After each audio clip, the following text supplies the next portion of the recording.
Hi, நம்ம இன்றைக்கி என்ன பார்க்க போகிறோம் அப்படின்னா பொங்கல். இது எல்லாருக்குமே தெரியும் பொங்கல் பண்ணுறது எப்படின்னு சொல்லிட்டு. பட் நான் என்னோடய மெத்தடில் எப்படி பண்ணுறேன்றத உங்களோட ஷேர் பண்ணிக்க போகிறேன். சரியா?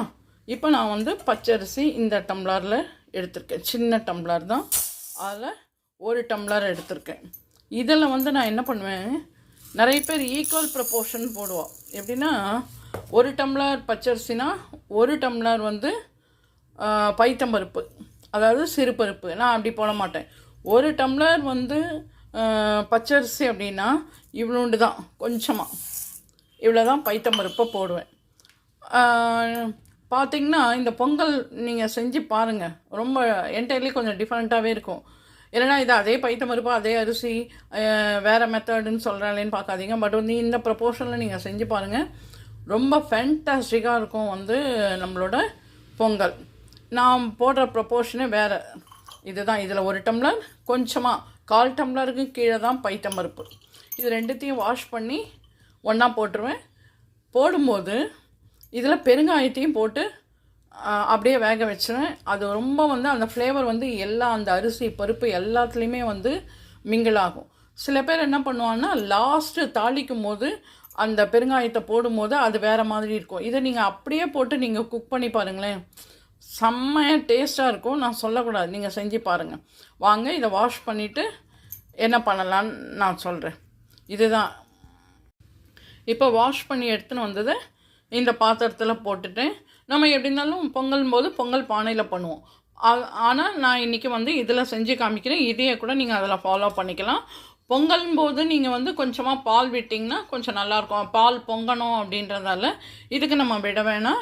இப்போ இதில் ஒரு டம்ளர் எடுத்தோம் இல்லையா, இன்னொரு பாயிண்ட்டு நீங்கள் அங்கே நோட் பண்ணிக்கணும்.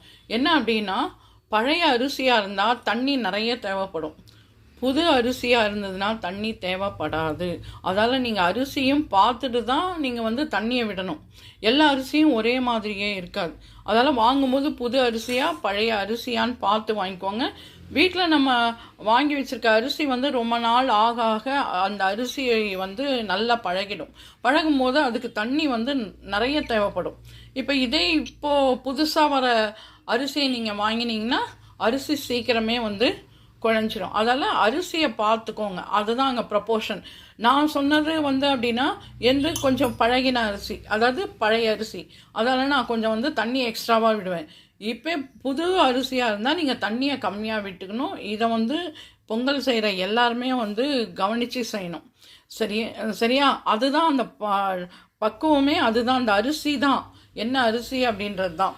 இப்போ நான் இதில் ஒரு டம்ளர் எடுத்திருக்கேன். கொஞ்சமாக சிறுபருப்பு பைத்தம்பருப்பு எடுத்திருக்கேன். அதால் நான் 1க்கு 4 விட போகிறேன். ஏன்னா இன்றைக்கி அரிசி பழைய அரிசி இல்லையா, அதால் 1 இதுலேயே நல்லா குழஞ்சிரும். 1 2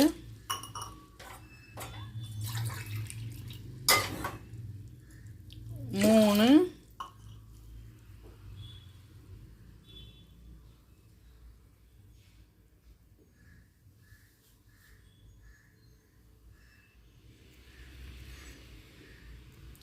4வதுக்கு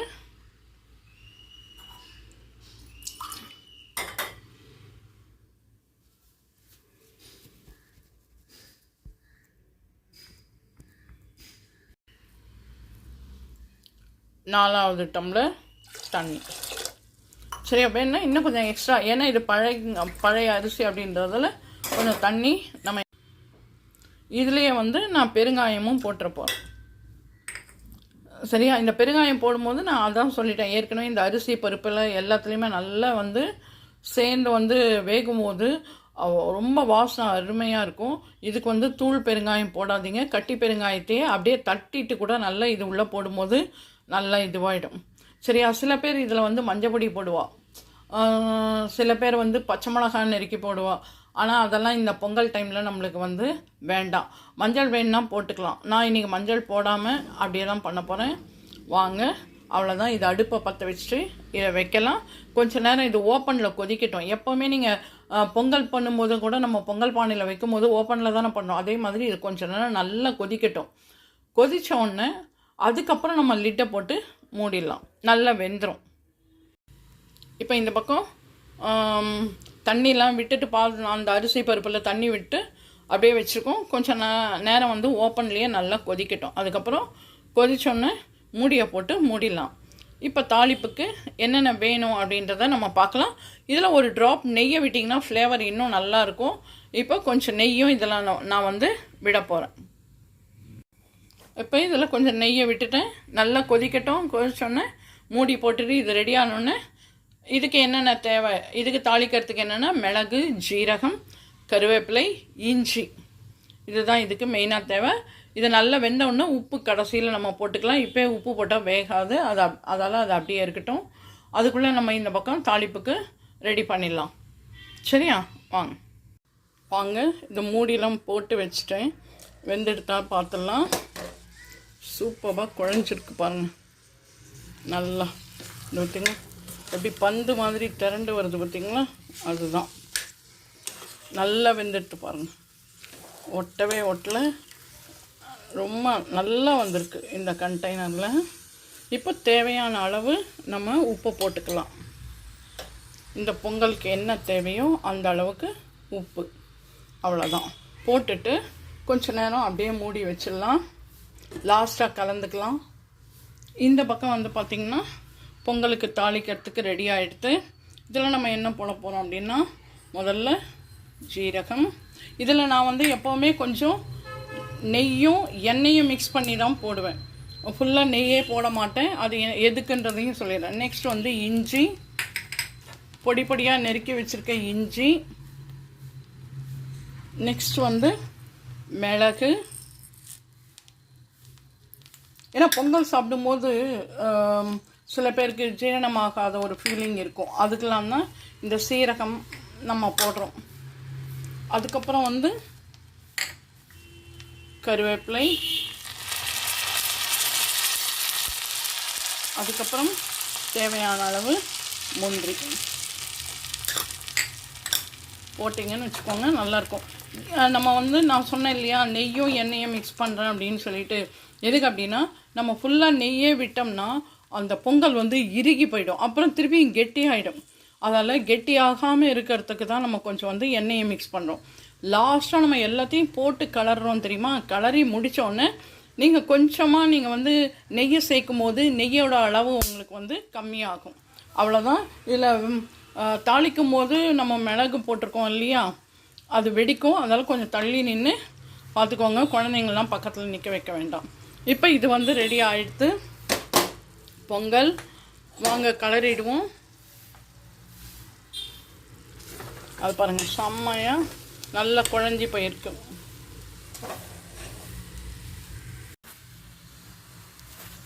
இப்போ வந்து பொங்கல் ரெடி ஆயாச்சு.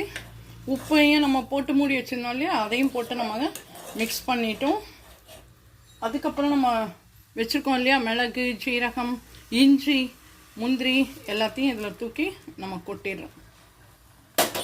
கொட்டிட்டு நல்லா அப்படி போட்டு ஒரு கலர்னா அதை பாருங்கள் பந்து மாதிரி வரும் கரண்டியில் எடுத்து போடும்போது. பார்த்தீங்களா? அதுக்கு தான் அந்த அரிசி வந்து உங்களுக்கு பழைய அரிசியா புது அரிசியா அப்படின்றத நீங்கள் தெரிஞ்சுக்கணும். அதுதான் இந்த பாருங்க. இந்த ஸ்டேஜில் இன்னும் கொஞ்சம் மூடி வச்சிங்கன்னா இந்த பொங்கல் வந்து கொஞ்சம் கெட்டியாகும். அதுக்கப்புறம் நீங்கள் சர்வ் பண்ணுறதுக்கு முன்னால் அப்புறம் நீங்கள் அடிஷ்னலாக வேணும்னா நீங்கள் நெய்யை ஆட் பண்ணிக்கோங்க. சரியா?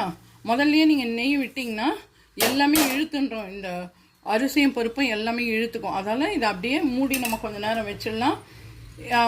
பொங்கல் மட்டும் போகாது இல்லையா, அதுக்கு வந்து வடையை இப்போ நம்ம வந்து செய்ய போகிறோம். இப்போ வடைக்கு நம்ம வந்து எண்ணெயை வைக்க போகிறோம். அடுப்பை பற்ற வச்சு எண்ணெயை வச்சாச்சு. எண்ணெய் சூடாகட்டும். இதுக்குள்ளே வந்து ஒரு டிப்பு என்ன வடைக்கு அப்படின்னா, உளுந்து நீங்கள் ஊற வைக்கும் போதே கொஞ்சம் துவரம் பருப்பு சேர்த்து ஊற வச்சுருங்க. சில பேர் அரிசி கூட சேர்த்து ஊற வைப்பான். அது அவளோட இஷ்டம், ஸ்டைல். என்னோடய ஸ்டைலில் நான் என்ன பண்ணுவேன் அப்படின்னா, என்னோடய ஃப்ரெண்டு ஒருத்தர் சொல்லி கொடுத்தது இது எனக்கு. உளுந்தா நம்ம ஊற வைக்கும் போதே கொஞ்சம் துவரம் பருப்பும் போட்டு ஊற வச்சு அரைக்கும் போது நம்மளுக்கு வந்து எண்ணெய் வந்து அவ்வளவா அந்த வடை வந்து அப்சர்வ் பண்ணாது. சரியா? அதுக்கு தான் வந்து எண்ணெயை குடிக்காது. அதால் அந்த துவரம் பருப்பு போட்டு இந்த டைம் நீங்கள் அரைச்சி பாருங்கள். ரொம்ப நல்லா இருக்கும். எண்ணெயும் வந்து உங்களுக்கு அவ்வளோவா இழுக்காது, நல்ல டேஸ்ட்டாகவும் இருக்கும். அந்த கிறிஸ்பினஸ் அப்படியே இருக்கும். அந்த கிறிஸ்பு வந்து அப்படியே இருக்கும். சில பேர் இந்த உளுந்த மாவுலேயே கொஞ்சம் ரவையெல்லாம் போட்டு பண்ணுவோம், அந்த மாதிரிலாம் வேணாம். இந்த துவரம்பருப்பு போட்டு பண்ணும்போது கிறிஸ்பாகவும் இருக்கும். வந்து உங்களுக்கு வந்து எண்ணெயும் குடிக்காது. ஒரே கல்லில் 2 மாங்காய் அந்த மாதிரி நீங்கள் வச்சுக்கலாம். வாங்க எண்ணெய் சூடாகட்டும், அதுக்கப்புறம் நம்ம வடையை தட்டி போடலாம். எண்ணெய் ரெடி ஆகிட்டு இருக்கு.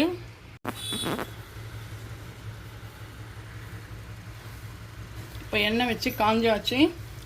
வடை போடுறதுக்கு முன்னால் தண்ணி ஒரு கப்பில் வச்சுக்கோங்க. வச்சுட்டு இந்த கையும் நல்லா வந்து தண்ணியை தடவின்றுங்க. அப்புறம் வடை மாவை எடுத்து கொஞ்சமாக எடுத்துக்கோங்க.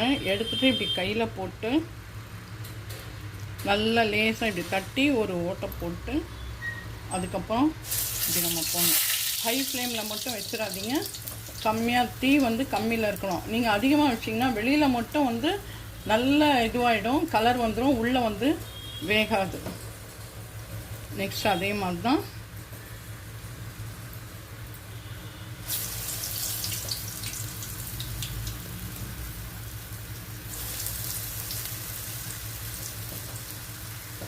அப்படியே கூட நீங்கள் இப்படி உருட்டி கூட இந்த மாதிரி உருட்டி கூட ஜஸ்ட் கையில் இப்படியே ஓட்டை போட்டு இப்படி போட்டுக்கலாம்.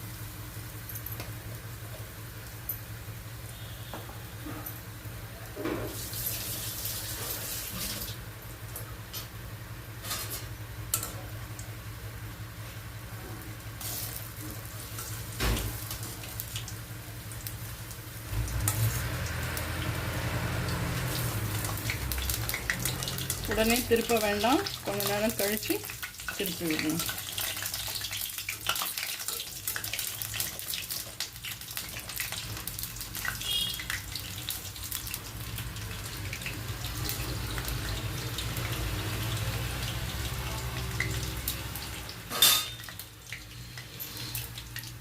வடை வேகட்டும்.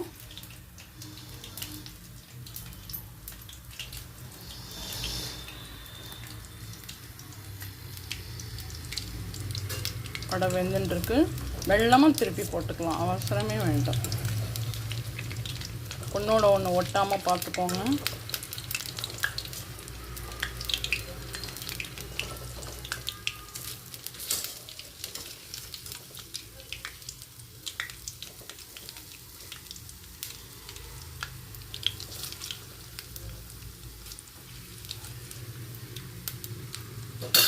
சிம்லேயே வச்சு எடுத்திங்கன்னா ரொம்ப நல்லாயிருக்கும், கிறிஸ்பாகவும் செம்ம டேஸ்ட்டாகவும் வரும்.